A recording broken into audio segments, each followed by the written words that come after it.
Montréal est reconnu comme une destination gastronomique en Amérique du Nord.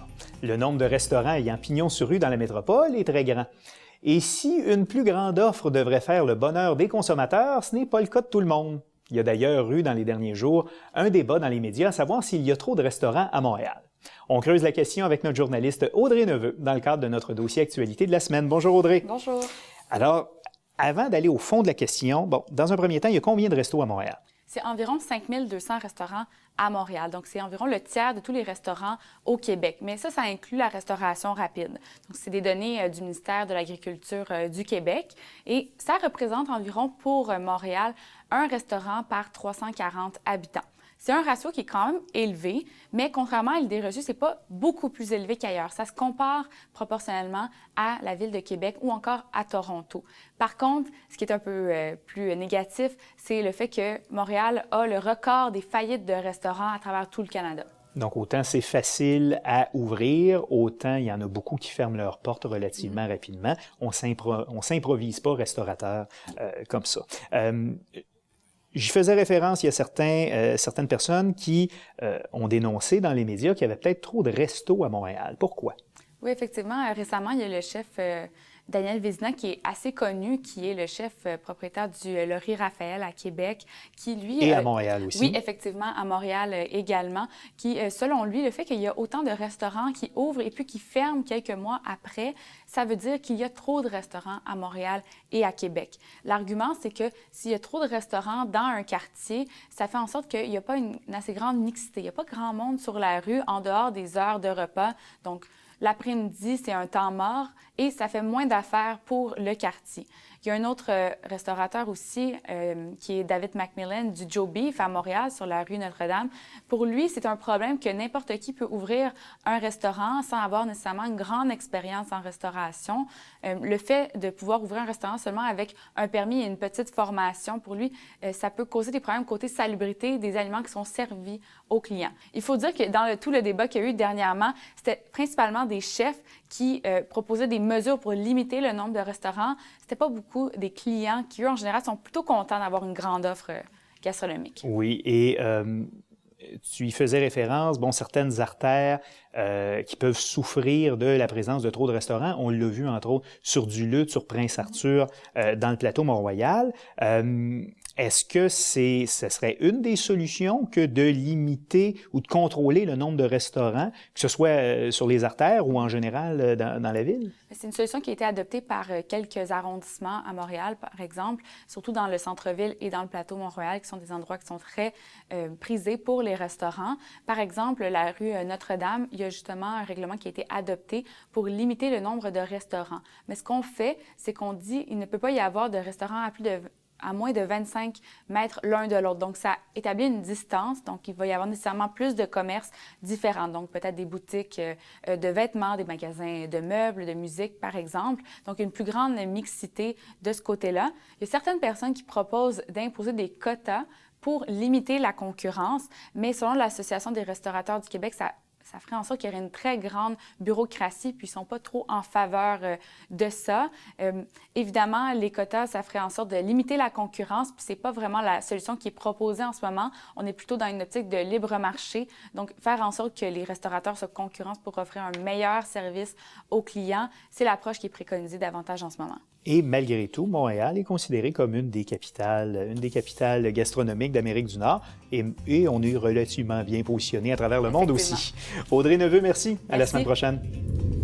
Plus tard à l'émission, Montréal accueillera cet automne les championnats du monde de gymnastique artistique. On en apprend plus sur cet événement international avec son directeur général.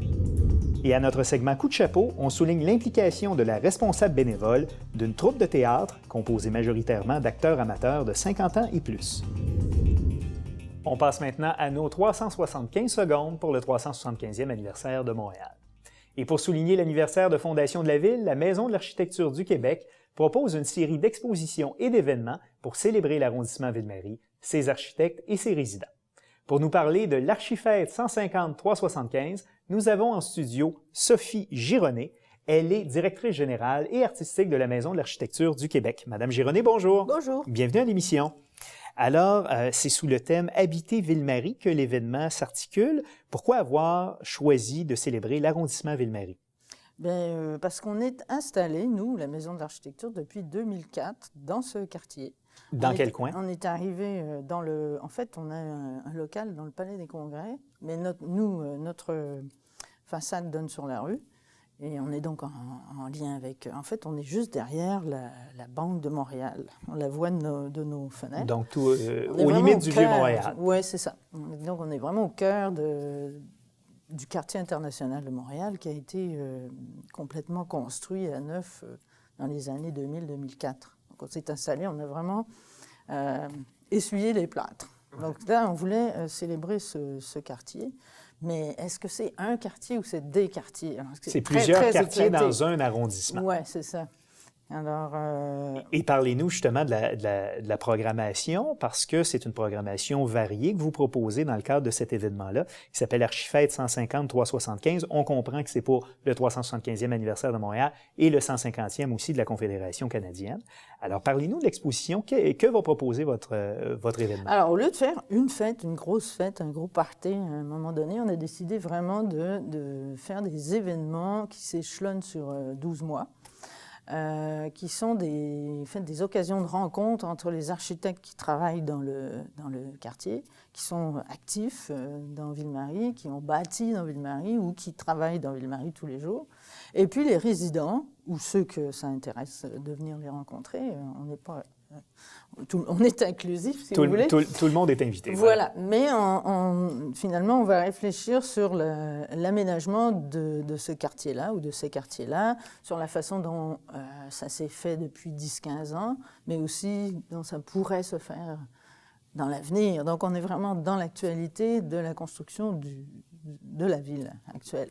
Alors, et justement, je veux y venir, si vous permettez, parce que vous avez fait le choix de... pas tant de célébrer le patrimoine architectural de la ville, mais plutôt de vous intéresser à l'architecture plus contemporaine. En effet, parce que bon, on se dit 375e, on va fêter la fondation de Montréal. Il y a un côté un peu historique, ancien. Nous, notre mandat, c'est vraiment de nous intéresser à l'architecture qui se fait, la ville qui se vit, qui se construit au jour le jour. Et finalement, dans ce quartier-là, il y a tellement de lieux extraordinaires qui ont été complètement revus par des architectes québécois actuels, qu'on pense à la place des festivals, qu'on pense au quartier des spectacles, qu'on pense même, on peut aller jusqu'au Pointe-à-Calière dans le Vieux-Montréal. Enfin, on est vraiment axé sur ce qui s'est fait ces derniers 10 ans, puis c'est énorme, en fait. Il y a des petits bijoux architecturaux qui sont... Il y en a partout. Oui? Oui. Là, je ne peux pas vous en citer comme ça. Mais vous faisiez référence, par exemple, toute l'entreprise de réhabilitation du quartier des spectacles, la place des festivals. Oui, c'est un énorme Même chose avec le quartier international où vous êtes installé. En effet. Et puis dans le Vieux-Montréal aussi, c'est peut-être le Vieux-Montréal, mais il y a quand même Pointe-à-Calière, il y a la rénovation du centre DHC Art, le centre-Phi. Il y a beaucoup de projets comme ça un peu partout. Puis Ville-Marie, c'est énorme. Il y a aussi les campus. Donc, par exemple, on va faire une visite, on va aller tout de suite, je vais parler de la programmation. Oui, allez-y, en effet. Entre autres, on a des visites des bâtiments avec les architectes et on commence par le campus de McGill avec une résidence universitaire toute récente qui s'appelle la résidence Edison avec l'architecte et le campus des sciences avec d'autres... et puis la maison de la danse, enfin l'édifice Wilder plus exactement. Sur la rue de Bleury. Donc là encore, c'est tout neuf, c'est tout récent. On va le visiter avec le concepteur. Qui est la nouvelle résidence, entre autres, des Grands Ballets voilà. Et de plusieurs autres troupes ou organismes évoluant dans le domaine de la danse. C'est un projet énorme, avec une rénovation, avec un agrandissement. Et l'intégration d'un édifice qui avait, je crois, une centaine d'années, quelque chose comme ça. Exactement. Donc, il y a beaucoup de choses. Donc, des rendez-vous à ne pas manquer tout au long de l'année 2017 jusqu'en décembre. Le coup d'envoi des festivités sera donné lors de la Nuit blanche de Montréal le 4 mars. Quelles activités seront proposées au public le 4 mars? Alors, le 4 mars, on va un petit peu dans le passé. On fait une soirée années 60 évidemment, c'est le 50e de l'Expo 67. On va en parler beaucoup dans tout Montréal cette année. Et nous, on invite les gens à venir voir des diapos des bâtiments de l'époque, se replonger un peu dans l'ambiance. Et puis ensuite, on passe tout de suite à l'action actuelle avec une résidence d'architectes invités qui ont remporté le concours de l'insectarium, donc qui font une conférence dès le 8 mars pour présenter leurs travaux de recherche et parler de leurs projets. Et puis ils s'installent dans la galerie. Et là, il va y avoir 4 résidences sur une année de 3 mois où un bureau d'architecte invité s'installe, reçoit les gens, discute, organise un atelier de création avec le public. Et ça a lieu dans vos locaux au Palais des Congrès. Exactement. D'accord. Si on désire avoir plus de renseignements sur l'Archifête 150-375, vous avez un site Internet? Absolument, Quelle est l'adresse? maisondelarchitecture.ca. Maisondelarchitecture.ca. Sophie Gironnet, vous êtes la directrice générale et artistique de la Maison de l'Architecture. Merci d'avoir été là et un grand succès pour votre événement. Merci beaucoup.